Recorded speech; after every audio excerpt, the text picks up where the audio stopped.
Hello guys, good afternoon. Bigla akong pumunta sa mall kasi naalala ko na pala akong oras bukas. Ayan, nandito ako ngayon sa cake shop dahil bukas ay ang napaka-espesyal na araw para kay Ate Buji. O yung totoo niyang pangalan, Ate NN. Actually guys, NN talaga yung pangalan niya. Kami lang nag-decide. Nagkaroon ng misunderstanding nung hinire ko siya. And we really thought Buji yung pangalan niya. Yun pala, Facebook lang yun ang pinsan niya na ginamit niya para mag-message sa amin. Pero hindi na lang kami kinorek. So, instead na NN, Buji yung tawag namin sa kanya.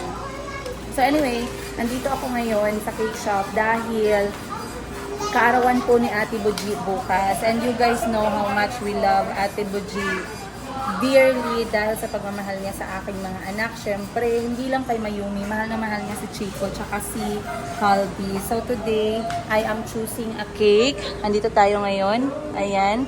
Dahil syempre, kailangan nating bigyan ng napaka-special na cake si Ate Buji at makapag-wish siya, makapag-blow siya ng candle. Bukas, may kasaling kandila na yan, sir, no? So, makapag-blow siya ng candle bukas. Hindi ko ito i-upload ngayon, bukas pa ng hapon. Pagkatapos namin siyang na-surprise. And, nagbumili na rin ako ng regalo. Galing kay, bali yung binili ko is 3 regalo. Galing kay Kulot, galing kay Chico, at galing kay Mayumi. Siyempre, this is going to be like pasasalamat kay Ate Buji. At siyempre, parang remembrance na din. Every time na gagamitin ni Ate Buji itong mga gamit na to, maaalala niya yung pagmamahal ng mga anak ko sa kanya. They really love Ate Buji, guys. To the point na kapag umaalis si Ate Buji, umiiyak talaga yung tatlo. So sana ay matuwa si Ate Buji sa ating simpleng pag-celebrate ng birthday niya bukas. So pag napanood niyo po itong episode na to, sabay-sabay natin na i-greet si Ate Buji, guys. Alam ko babasahin niya at papanoorin niya itong episode na to. Ibigay niyo yung wishes niya sa kanya, yung message niya sa kanya sa baba. Ayan. And I'm very excited. So, papakita ko sa inyo yung prep namin para sa pag-surpresa kay Ate Buji bukas. Very simple and intimate lang to show appreciation kay Ate Buji. Kaya naku guys, huwag niyo i-miss yung episode na to. I'll see you more on this.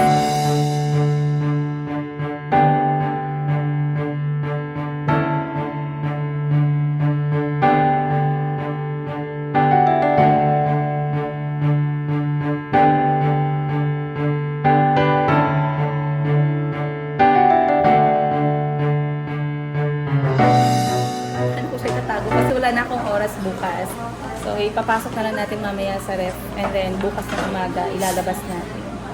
Magbabalot ako ng regalo mamaya. So, kukonsabahin natin si Chico tsaka si Kulot for this surprise. You say when you see Ate Buji? You tell her what? Happy birthday to you. And this is her cake. What? Happy birthday. We love you, Ate Buji.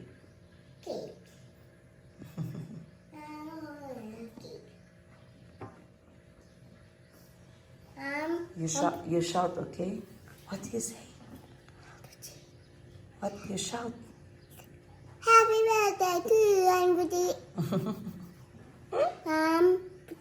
Put the cake on the plate, then you put it on my, then you put the plate on my hand, then you put it the cake on the plate, then I hold it, then I shout, Happy birthday, Anbudi. Birthday, Anbudi.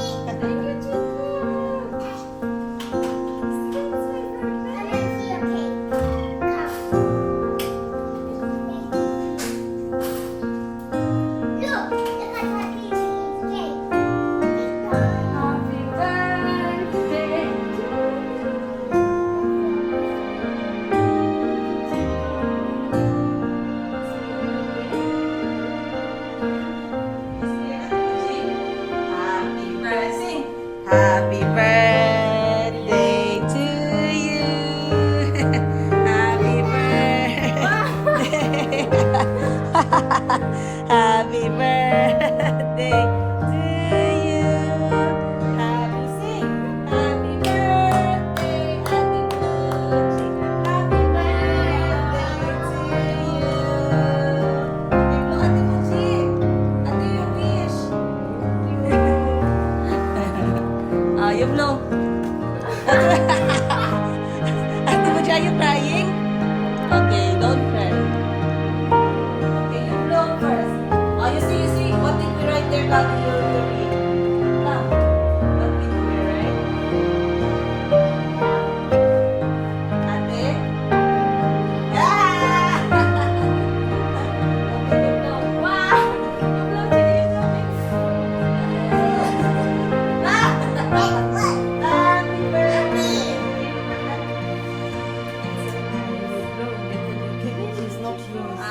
Happy birthday! Happy birthday, Ate Buji! Wow! From Mayumi! And Chica and Gabby daw! Oh, Chico! Oh, Chico! Give to Ate Buji. You say thank you, Ate Buji, for loving us. Oh. And from Chico. And from Chico too. Say thank you, Ate Buji. You give Ate Buji her present. You give Ate Buji. That's hers, not yours. What's inside the box? No, Ate Buji. What's inside the box? It's a cake. Inside the box. What's inside the box? What's inside the box? Ate Buji is crying. No, it's a box for a cake. Umiyak sa Ate Buji. Give your gift to Ate Buji. Go. Ate Buji, your gift. It's her gift. You give it to her. That's for from Calvi to Ate Buji. Go. You give to Ate Buji. Chico, where's your gift? And from Mayumi. Oh.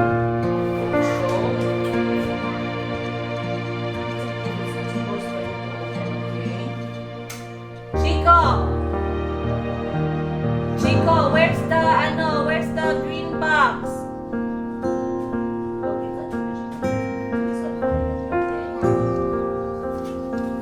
Where's the green box?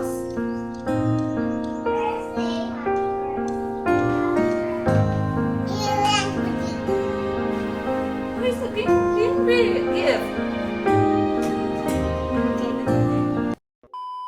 Calvi.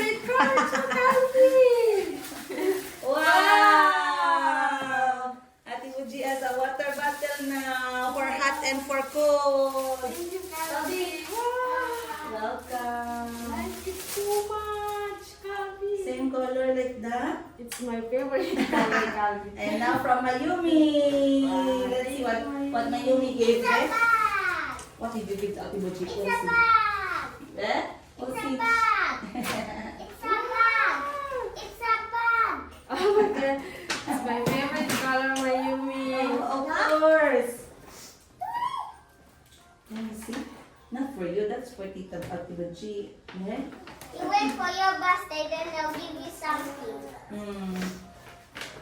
Oh, no. So Ate Buji can use your gift. Wow! I like it, Mayumi. Look, Wow. Mayumi, look. Wow, Mayumi, New the bag. inside. Oh my gosh. Have 3 pockets for Ate Buji's things. Thank you, Mayumi. Happy birthday, Auntie Bougie. Happy birthday to you. Good job. Can I have some? Thank you, madam. Welcome. Oh, gamit ang hindi mo din. Ay, mga kalimutan ng mga bata. Kada ino rin magtubig.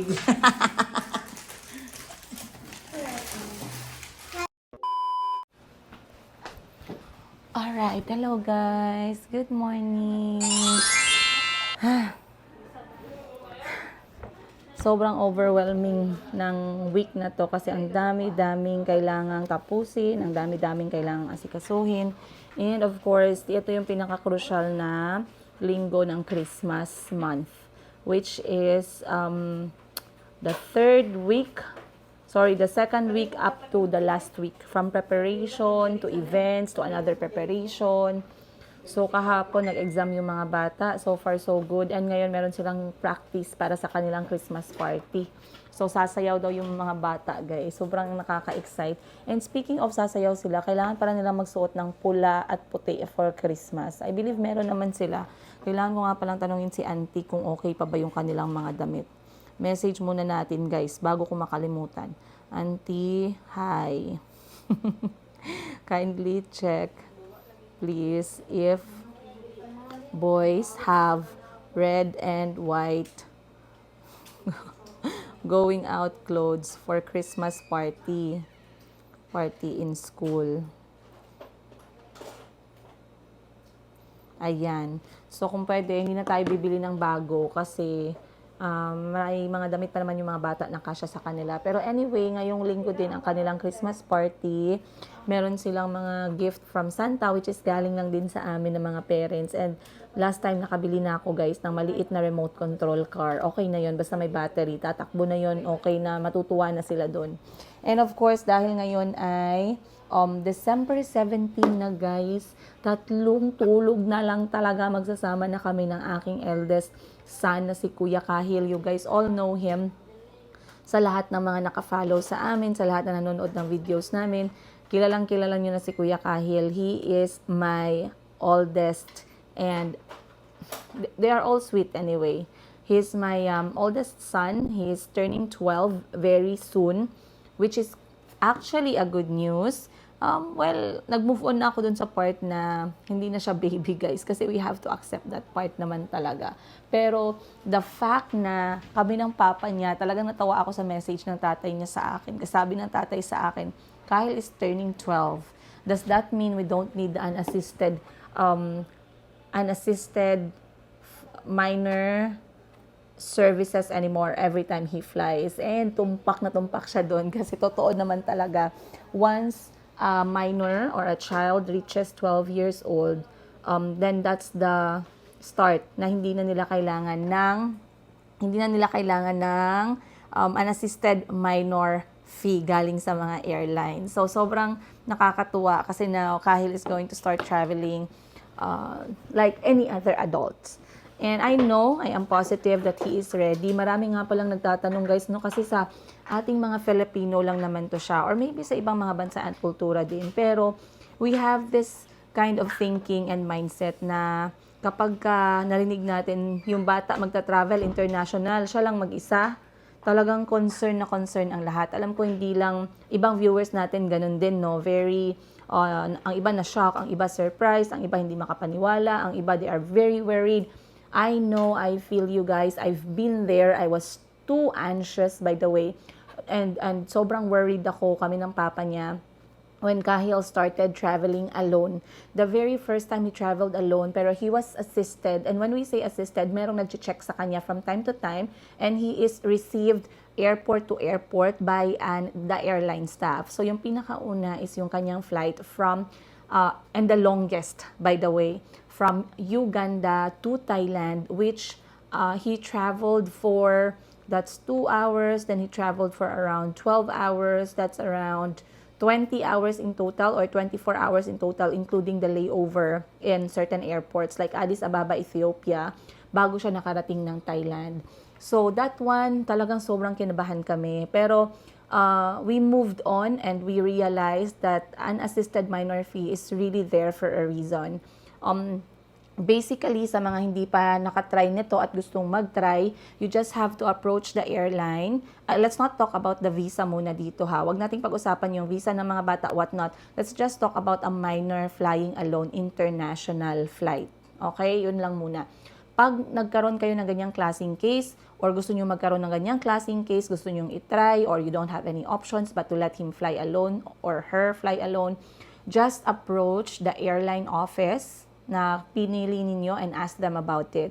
But if they're going to talk about unassisted minor fee, don't worry, guys, because this one is very, very organized way to make your minor feel at safe when they travel alone. So pag nagbayad kayo ng unassisted minor fee, basically the child will be assisted.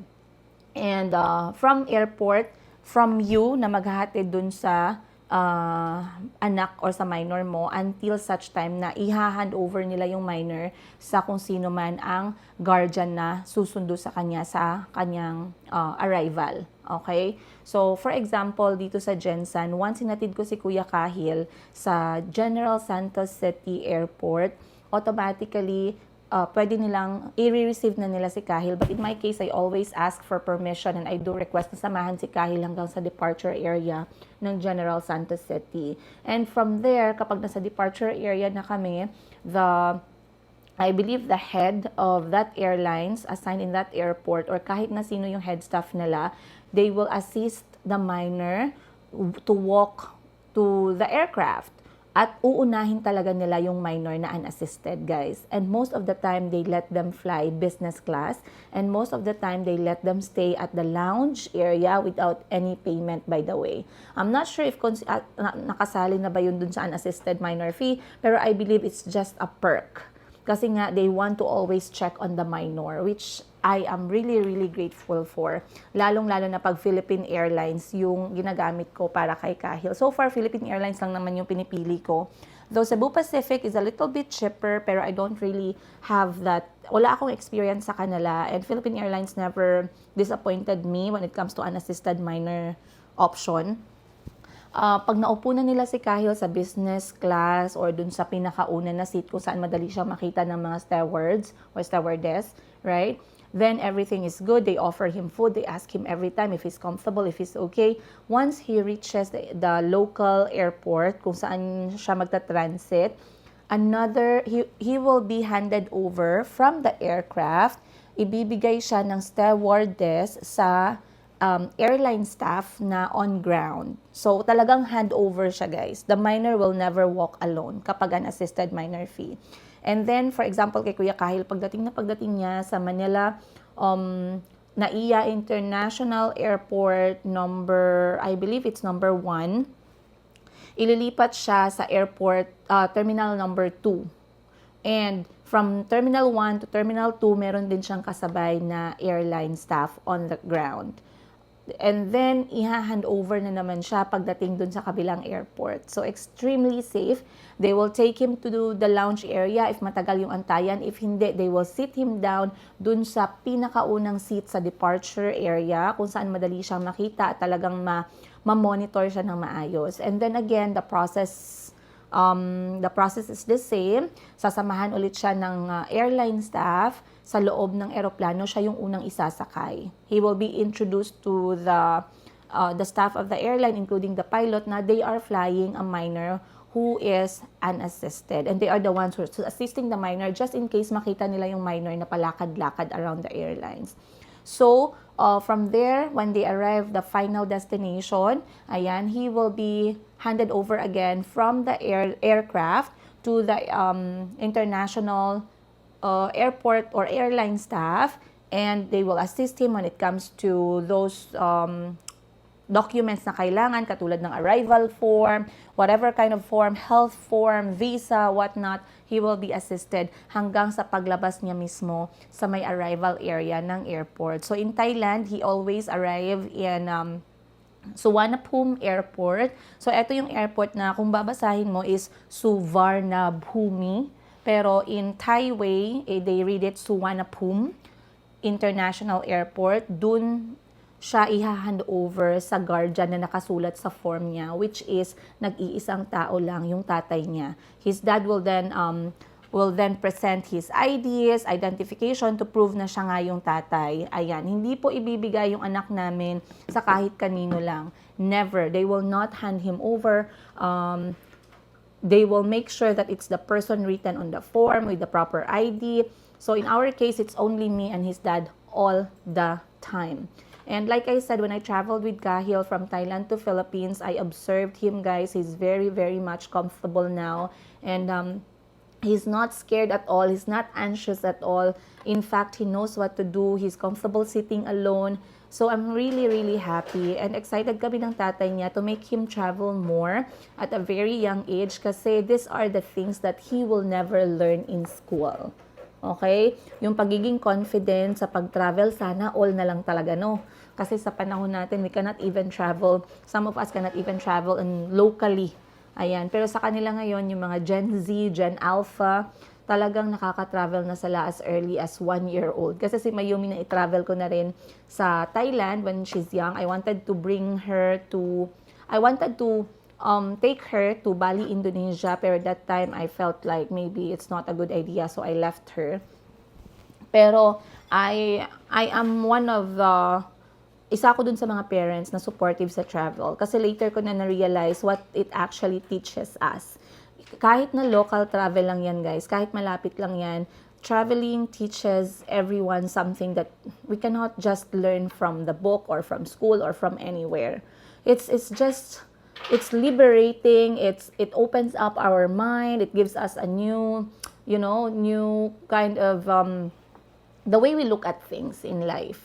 The way we look at people, the way we look at food, the way we look at a scenario, a situation, a problem, it's amazing. So for us, tatay ni Kahil at ako, sobrang supportive kami dyan. And then we are very excited for his next flight kung saan ta-travel siya mag-isa as an adult finally. Kasi nga magta-12 years old si Kahil ngayong February 9th. So we are very excited and now we are grateful. Alhamdulillah, we are forever grateful for his life. And we are praying and hoping that we will be there para makita yung mga milestone ni Kuya Kahil sa buhay. Ayan. Okay. So anyway, after I gave you guys some heads up kung alam ko na you guys are also excited. Please be with us for the coming days kasi nga Kuya Kahil will be spending time with me and his siblings. Sobrang excited yung mga kapatid niya. Sobrang excited siya, si Kuya Kahil, na mahawakan ulit yung mga kapatid niya. Lalong-lalo na si Mayumi na ngayon nga ay nagko-crawl na, nagsisimula ng mag-step. Exciting. Sobrang exciting. So as much as possible, I'm going to plan things kung saan talaga magkakasama yung magkakapatid.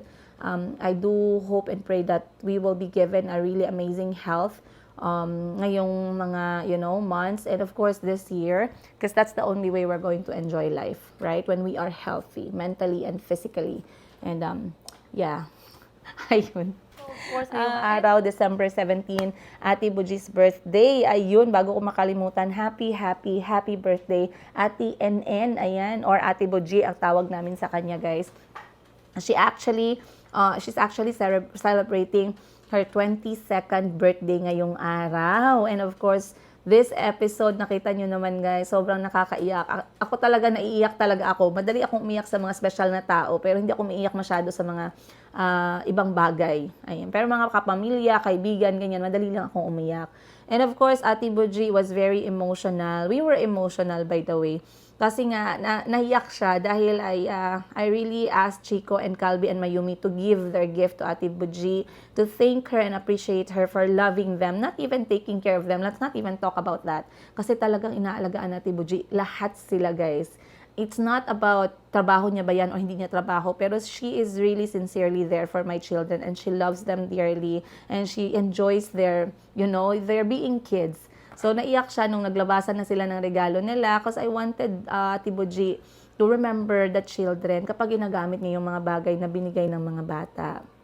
And naiyak din ako kasi nga I nakwento ko sa inyo na someone is going to leave us very soon and that's Ate Buji. Nagpaalam siya sa akin na she might not stay with us for the next coming year, 2025. I'm hoping and praying na magbago yung isip niya, na hindi siya matuloy sa pag-alis. Pero nagpaalam siya sa akin earlier, like 2 to 3 months, I believe 2 months earlier, which sobrang na-appreciate ko naman. Kasi for someone na nagtatrabaho para sa employer, minsan may mga employee kasi guys no, na hindi nagpapaalam ng maayos. May mga employee na hindi ka binibigyan ng maayos na oras. Yung hindi nila iniisip ba, yung katayuan mo as employee.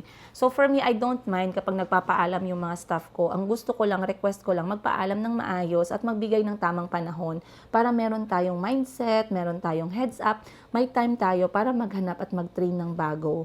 So nagpaalam si Ate Buji kasi nga she is thinking na magstay ulit sa kanilang area, sa kanilang tahanan because they have like a personal plan. I don't want to discuss about that plan kasi hindi naman akin yun to share. It's not my plan to share with you guys, but she explained to me, Ate Buji explained to me kung ano yung reason, kung na bakit titigil siya sa pagtatrabaho. Ayan. Ako naman, I do understand. And nagpasalamat naman ako kay Ate Buji. Pero syempre, kung may choice lang ako guys na hindi ko siya payagan, why not?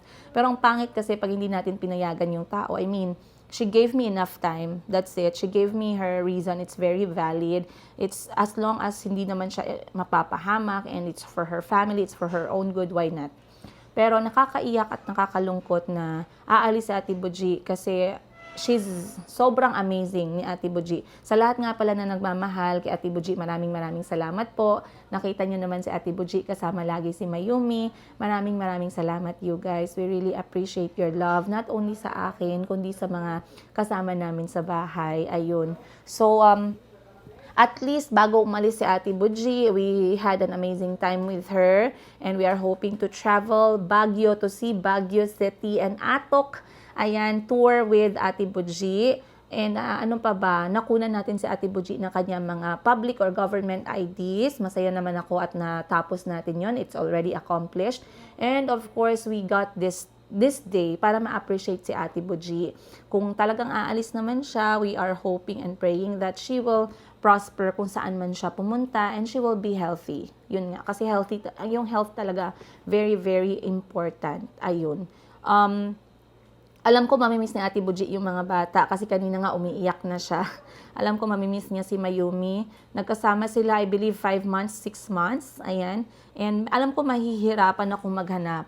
Ayan. Mahihirapan ako maghanap ng someone na I will trust with not only sa mga bata, kundi yung mapagkakatiwalaan ko kahit sa loob ng bahay.